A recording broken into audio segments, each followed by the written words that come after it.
Welcome back to Your Breakthrough.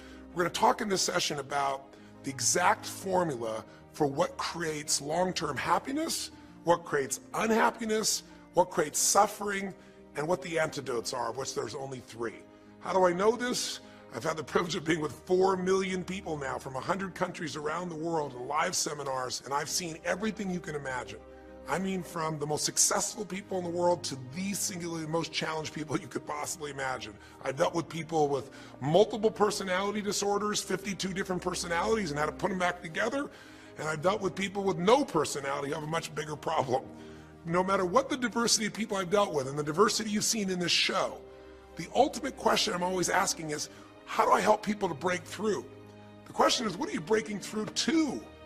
In essence, all of us at some level to feel alive have to always feel like we're growing. When people ask me, what does it take to be happy? I always tell them one word: progress. Progress equals happiness. Even if you're not where you want to be yet, if you're on the road, if you're improving, if you're making progress, you're going to love it. You're going to feel alive. On the other hand, it doesn't matter how successful you are. If you stop growing, you start dying inside. Now, how does this relate to this session on breakthrough? Well, I'll say it's really simple. If you and I want to know what it takes to be happy, we have to understand what is our current blueprint of how our life's supposed to be. Now, what do I mean by blueprint? Well, we have a story in our head of how life's supposed to be. Some people's story is you work hard in school, you become really great, you're a nice person, you're a good person, and then you grow up and you take care of yourself and you find the ideal man and you fall in love and you have a white picket fence and you have 3 perfect children and you live happily ever after. Somebody else's story, the old story was, you work really hard in school, you excel in college, you go to work for a big corporation, and you move up through the ranks until you're the president or chairman of the company, and you become successful and respected throughout life.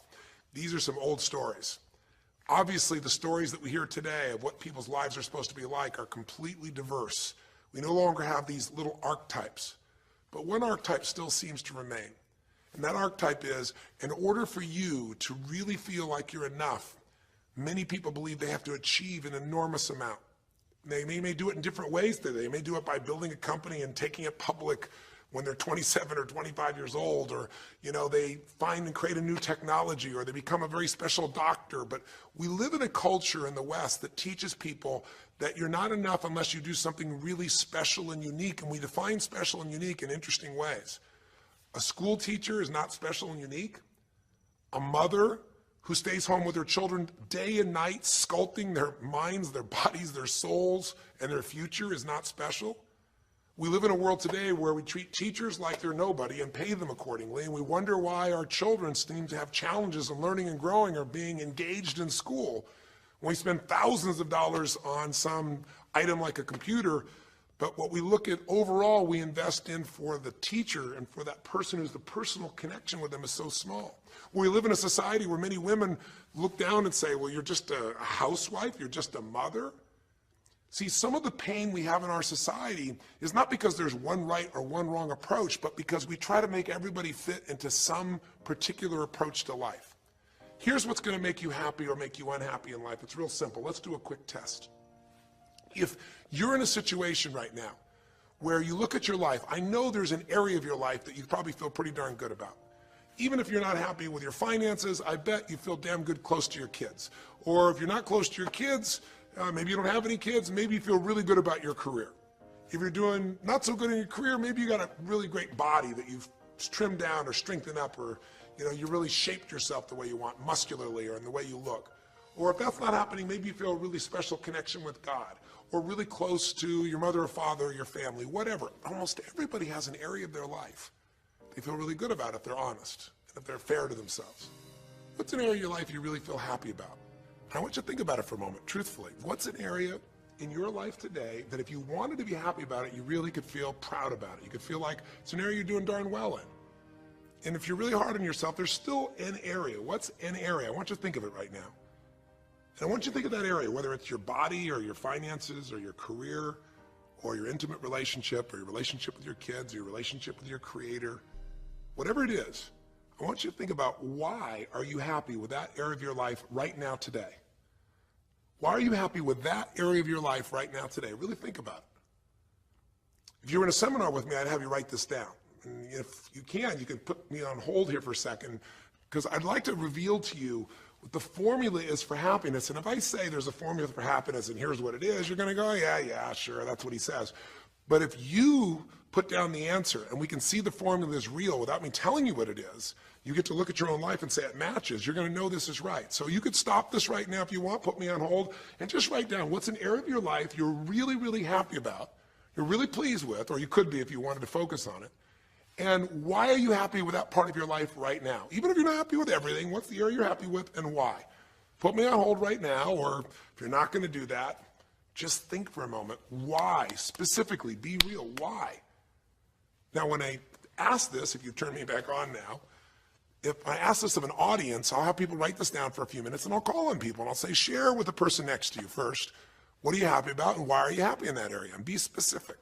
And after they share, I'll have people stand up. I'll call on a variety of people, and I say, ma'am, tell me, what are you happy about? And she'll say, well, honestly, I'm really happy with my body. She goes, I never thought I'd say that, but I used to be so unhappy with it, and you know, I did some things, I pushed myself through, and now I exercise regularly, and you know, I'm not perfect, but I feel fit, I feel strong, I feel energetic, and that's really, I don't know, it just feels good to me.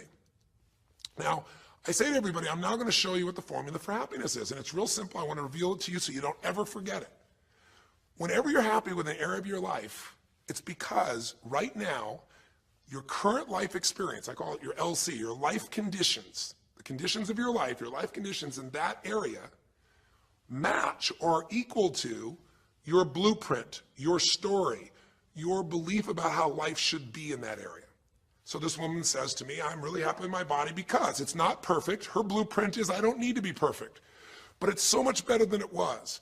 I'm fit and I'm strong and I have this energy. Her mental blueprint says I should be fit, strong, and have energy. I don't need to be perfect, but I should be that way. Well, when my life, my body matches how I think it should be, I feel good about my life. I'll ask somebody else. I'll say, you know, tell me an area you're happy with. Someone else will say, well, I'm really happy with my career. And why? Well, I'm doing better than I even thought I would be. I mean, I'm ahead of the schedule of where I hoped I'd be at this stage. I'm working at this level in this company, and I have these skills and this ability, and it's even better than I thought. Well, once again, listen, this person's happy with this area of their life because their current life conditions in the area called their career are even better than they expected they would be, better than their blueprint, better than their belief of how it should be. If it's really better, you tend to be over the moon. One woman would say, you know, I gotta tell you, I said, I'm the happiest I've ever been in my whole life. How come? She goes, because I have this man in my life and I'm in love with him and he loves me and I can be myself with him.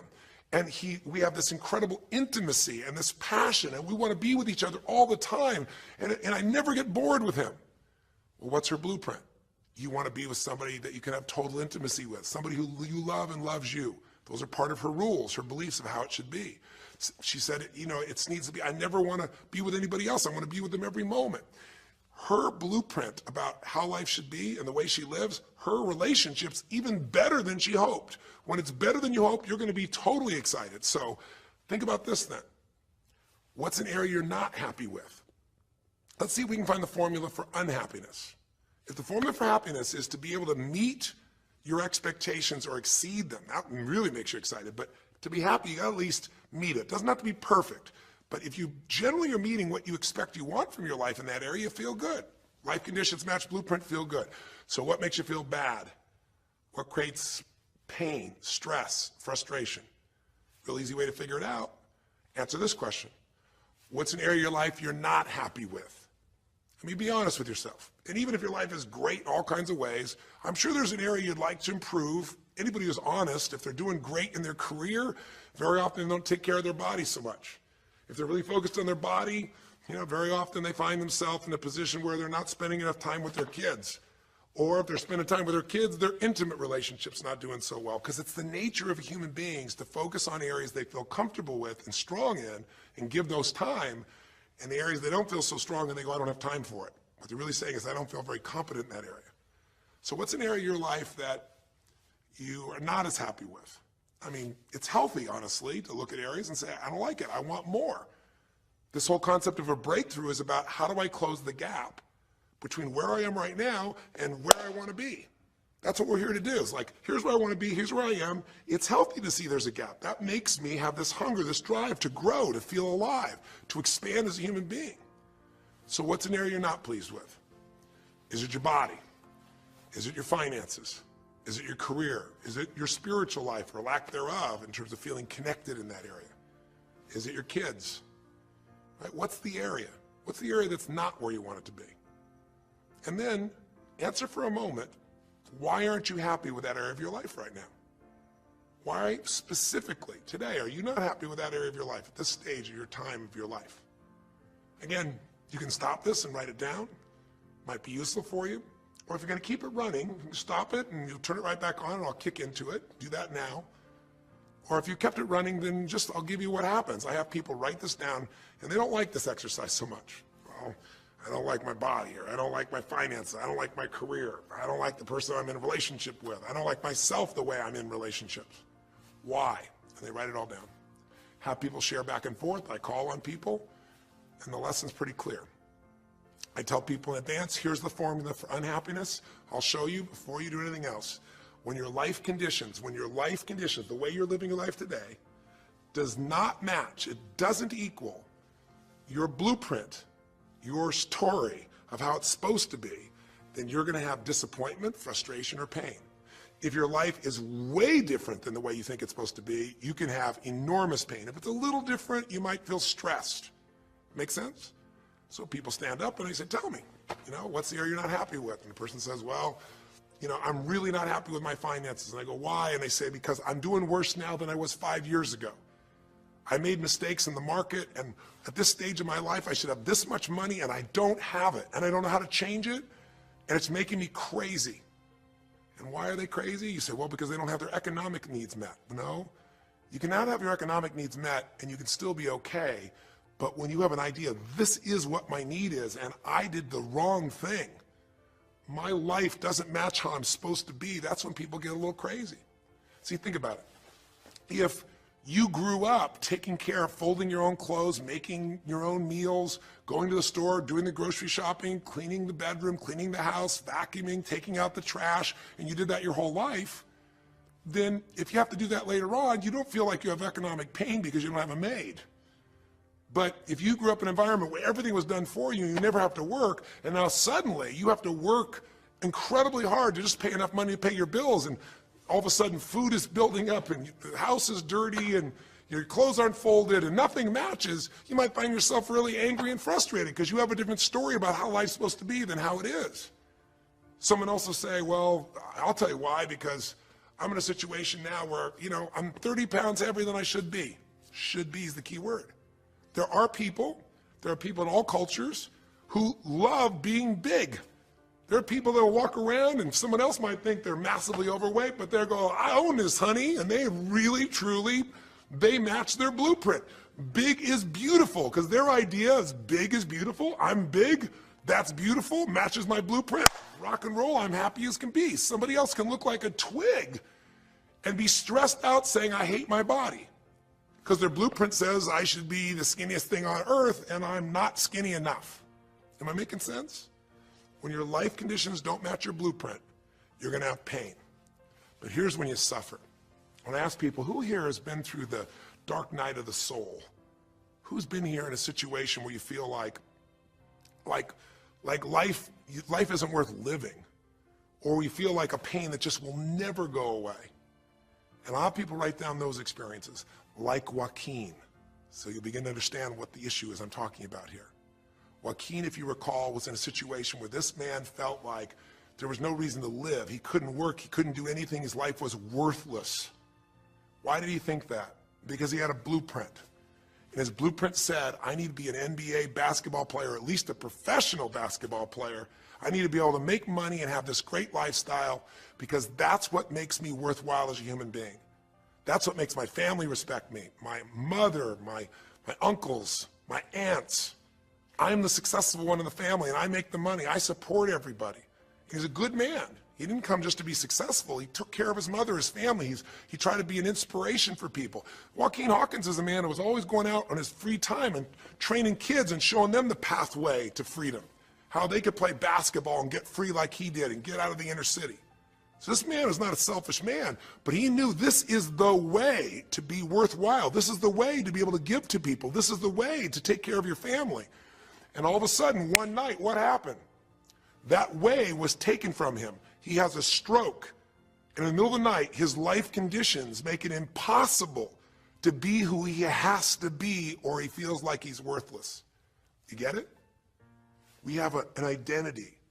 We have a story of how we're supposed to be. And if life somehow gets in the way of that story, we feel pain. But if we feel we have no control, that's when we go into suffering. See, it's one thing to say my life doesn't match my blueprint. I got to lose weight. That might stress you out. Or my life doesn't match my blueprint. I'm not in a relationship. I got to get in one. That might motivate you even. You might not like it, but you're going to find a way to get in one. Or my career doesn't match how I should be. You could change it. But when you start believing that your life doesn't match your blueprint and you have no control to change it, you're helpless, that's when people suffer. And so this week for your breakthrough, it's a chance for you to start to take a look at your blueprint anywhere you're really having pain. Hey, look, if you're doing great in some area of your life, celebrate it, of course, and I'm sure there are many areas you are. But life is really a series of growth spurts. I mean, two things in life make you feel alive: growing and giving. And what's really wonderful about this man, Joaquin, is he was constantly growing, trying to get better, trying to be a better teammate, a better basketball player. Think about it. When he didn't make the teams and he didn't make the NBA, he didn't give up. He worked even harder. The guy was always striving to become something. And he became it, and he achieved it, and then life took it from him. Isn't that the common denominator with so many of the people in the stories of this 6-part series that you saw, these 6 specials? I mean, Frank and Kristen had a blueprint of what life was supposed to be about. We're supposed to get married and have children, and we're going to have our own business.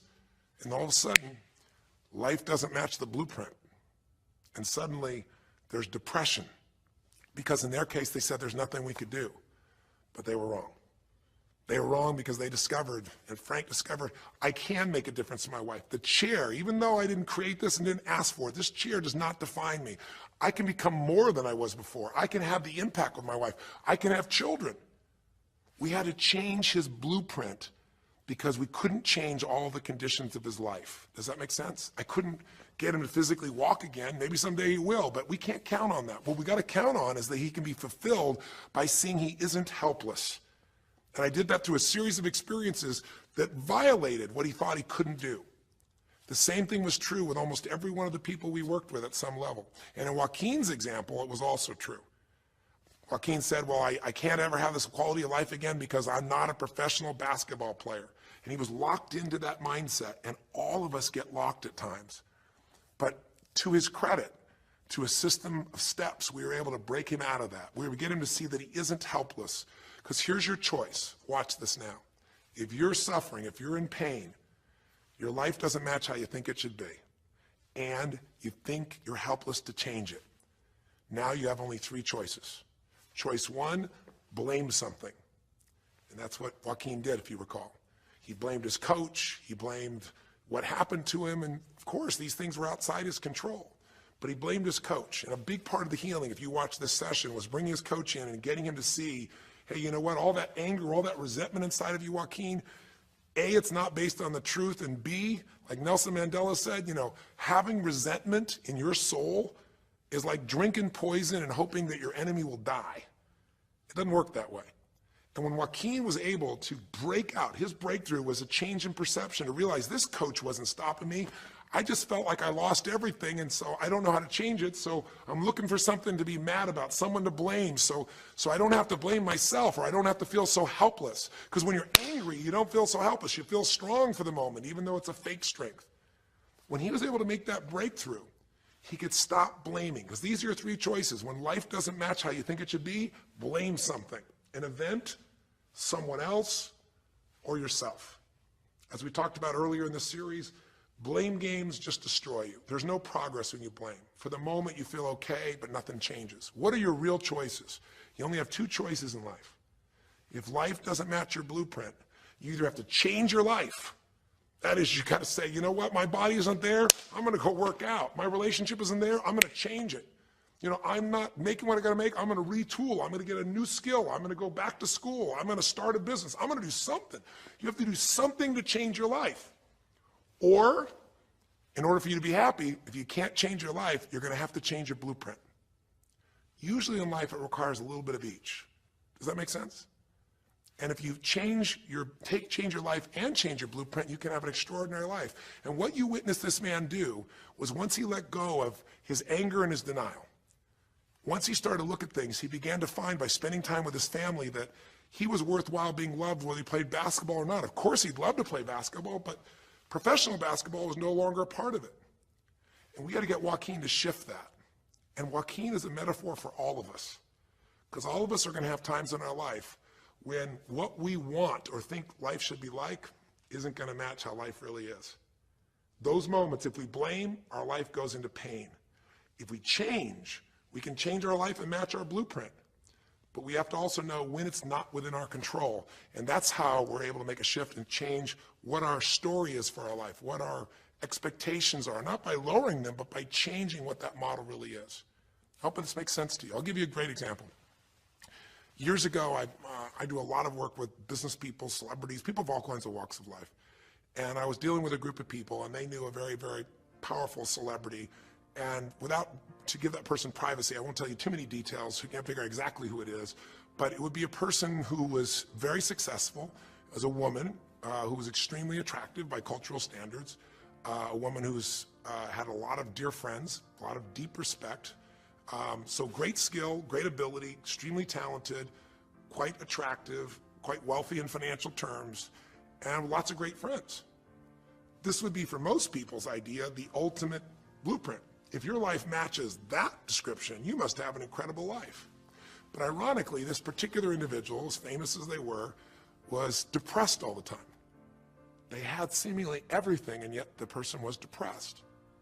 How do you get depressed when you're smart, and you're strong, and you're beautiful, and you got great friends, and you're rich, and you're famous? Well, it's real simple. People said, I don't know what it is. Everyone's tried to help her. She's been through counseling. She's got all these different drugs. Nothing's working. She's taking antidepressants, and she's still depressed, which is not uncommon, by the way. Because if you change the way you feel physically, but you still see your life doesn't match how you think it should be at some level, and you feel like you're helpless to change it, you're going to be depressed. So I said, bring her to me. I said, I can help her. I know that sounds like hyperbole, but I absolutely can help her. Well, how do you know that, Tony? Because I already know what the problem is. I know if someone's depressed, it's because they feel helpless because their life doesn't match how they think it should be. I just don't know what her blueprint is, but we'll find out what it is, and we'll either help her change her life or we'll help her change her blueprint, or both. Long story short, and very quickly, I'll tell you the core of it. She came to me and she spent maybe the first half an hour telling me, apologizing, saying, I know I should be happier. I know it's silly for me to be depressed. I don't know why I'm so depressed. I know I should be grateful for what I have, and I am grateful. And it was all these reasons why she knows she should feel good, but still didn't. And I tried to finally explain to her, listen, I don't care about that. I care about you. The fact that you're not happy has nothing to do with what you have or don't have. The fact that you're not happy is that your life doesn't match the way you think it should be.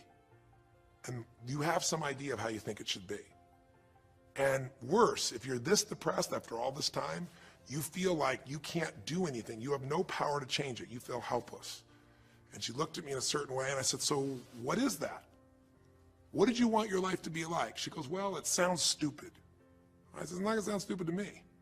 She said, well, I don't know. I just always, since I was a little girl, dreamed that I would be married, and I would have 3 basically perfect children, and they would love me totally, and I loved my husband, he loved me, and I said, okay, so how's that working for you so far? And she said, well, I think you know, because she's a pretty famous person. She said, I'm divorced twice, I have no children, and I'm now X age. And to give you a clue, that age would be an age where having a child, your own natural child at least, barring a medical miracle, is not going to happen. So I said to her, well, why don't you just adopt? She goes, no, that's not it. And so what I had to dig under is, remember we talked in one of the earlier sessions about there's the surface problem and then there's the deeper desire or need. So I said to her, I said, well, what if you couldn't have the husband but you could have the kids? And she smiled and she said, I'd take that. I said, well, why not adopted kids? She goes, no, it has to be my own blood children. So I kept digging to find out what was behind her blueprint. Because your blueprint is just a projection of what you think you need to be happy. But as human beings, we're notoriously ineffective at knowing it's going to make us happy. So much that we think we're going to make us happy, we get there and we go, is this all there is? So many things that we think are going to make us miserable and we can never deal with, we go through it and we can handle it. We're not good at projecting these things. All kinds of studies will show this. So I said to her, well, what are you hoping to get from these 3 children? Why do they have to be your blood children? And she finally said, well, if they're my blood children, I know they'll always love me. They'll never leave me. What was she looking for? Unconditional love. She had this big blueprint that said, White House, picket fence, 3 children, perfect husband, all these different things. But what was behind that was a need to feel like she could have love that would be certain and wouldn't go away. So I can help her meet that need. So I said to her, I said, well, maybe one reason you don't have a husband is because every time you look at one, you're trying to figure out if he's going to get you those 3 kids in time and how that's going to happen. And maybe he feels a little stressed when you're looking at him this way because he can feel what's going on behind your bed, even if he doesn't know what the words are. And she started to laugh. She goes, I guess I've probably been that way a good portion of my life. And she goes, people wonder, why I'm so uptight. I said, you're uptight because you felt like you're running out of time trying to meet some picture. But I said, all you really want is love. I said, don't you have a lot of love in your life? Tell me about your friends.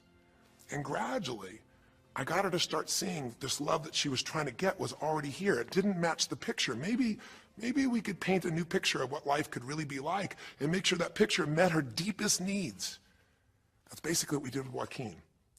Joaquin wanted to be a professional basketball player because he loved basketball, yes, but also because he wanted to be that man who was a leader. He wanted to be the man who was the good man. He wanted to be the one who brought energy to people. He wanted to be the man people would look up to. He wanted to be the man who could take care of his family in style, all of his family, not just his daughters and his wife, but other people as well. Underneath it all, he wanted to know that he mattered. And through the process that you saw in this show, he began to find out that he didn't need to be angry at the world, that yes, his blueprint was taken from him, but his soul and his ability to be a special human being that could touch other people was not taken from him. That maybe his real gift was his ability to inspire young kids, his ability to get himself to do whatever it took. How did he become a professional basketball player? Unbelievable discipline, unbelievable drive. He started bringing that to picking up trash, and the game started to change. He started to have fun there. He could come home and take care of his kids and pay his bills. That doesn't solve everything, but it gives him a way to suddenly regain himself. When he sat around with all of his family, and you saw part of those scenes, and if you watch little areas of browsing this week, you'll see some more scenes from his family where you see him beginning to realize they love me whether I'm rich or poor. They love me whether I'm a professional basketball player or not. They love me. That's what he was really after. And when he got that, it allowed him to let go and say, I can do other things. That doesn't mean he won't have challenges. We're all going to have challenges in our life. It doesn't mean that at times he won't wish he's doing more. But he's no longer stuck. He's broken through because he now knows I have control. I can change my life or I can change my blueprint. And when I do, I can fulfill it. I can start to feel that aliveness. Now here's the trap. What do you think happens once you fulfill your blueprint regularly? Once you figure out how to do what you always dreamed of? You always dreamed to live a certain way, and now you're living that way every day. Well, the human nervous system, the human spirit needs to grow. So pretty soon you'll get bored with that, and you'll come up with a new blueprint. That's part of life that's exciting.